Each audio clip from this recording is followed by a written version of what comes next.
Benvenuti. Welcome to the Heinz History Center's Italian American Program's Italian Heritage Month.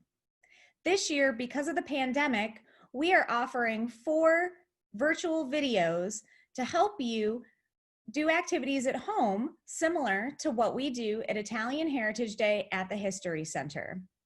This is the second video in our installment of 4 videos, and today we're going to talk a little bit about musical instruments. Now, for many of you who've come to our Italian Heritage Day in the past, you've probably seen some performances in our 5th floor Muller Center. We host many different groups from the region to perform music that reminds us of some of the traditional music that came from Italy to the United States. We're looking at a picture right now of the San Rocco Ballab Band from Aliquippa, who comes and plays traditional marches and marzucas that are native to Italy, as well as original pieces written by those Italian Americans that settled in Aliquippa.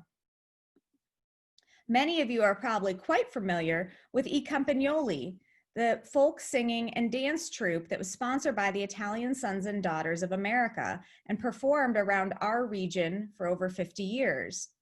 Members of the group often come together and perform at the History Center's Italian Heritage Day, and we're fortunate enough that later in the video series, we're going to learn a folk song together. But today we need to get prepared for that, and we need to make our musical instrument.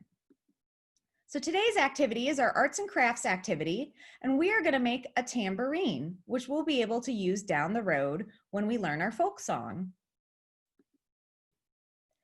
Now, when we think of traditional Italian music here in the United States, we think of that music that came with our ancestors when they immigrated at the end of the 19th century and into the beginning of the 20th century. We think about instruments like accordions, mandolins, and tambourines, which would have been common in the music that came in this area. And in fact, some of the songs that are popular here in the United States that came from Italy aren't popular in Italy anymore, because in a sense, we kind of have a time capsule of music here in the United States, which is quite interesting when you start to look at the variety of folk songs that became popular here.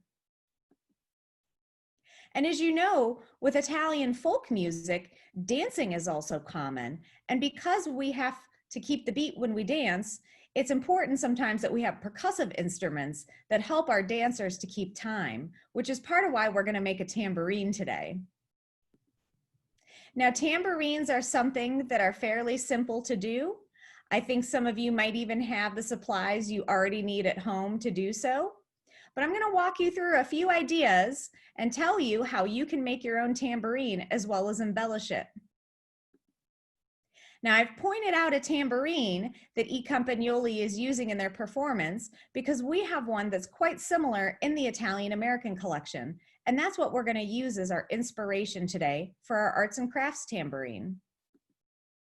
Our tambourine was donated by Anna Maria Fiori, and you can see that she has painted the front of her tambourine with La Trinacria.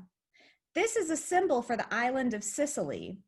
And if you're part Siciliani like me, maybe you want to put La Trinacria on your tambourine. But maybe you're from a different region of Italy and you'd like to look at those symbols or banners for an idea of what to do. Maybe you don't want to stick with a region in Italy and instead you want to celebrate a sports team. You could do something related to the Penguins, the Steelers, or the Pirates on your tambourine. You can go rogue and do whatever you would like, but I wanted to show you this as an idea of what more you can do to embellish your tambourine, because here we can see that Anna Maria Fiori not only painted, but added some ribbons to give a little bit of flair to her tambourine. So let's talk about how you can do the same at home. I'm going to show you 2 examples from past Italian Heritage Days that were made at our arts and crafts table. And here you can see we've just used 2 paper plates. Notice how it is put together. We have taken yarn. You can use ribbon. We have taken colored pencils, but we've also applied some applique using construction paper and glue. And if you're like me and you're a crafter, maybe you have more things at home, like stickers or pipe cleaners, tape, glue. Maybe you like to collage and you would like to cut from a magazine and paste those pictures on your tambourine. The sky's really the limit, and I'm always excited at our events to see how creative some of our visitors are when they make their pieces. Now, if you got the Italian Heritage Day take-home kit, you already have 2 paper plates, some ribbon, as well as some bells.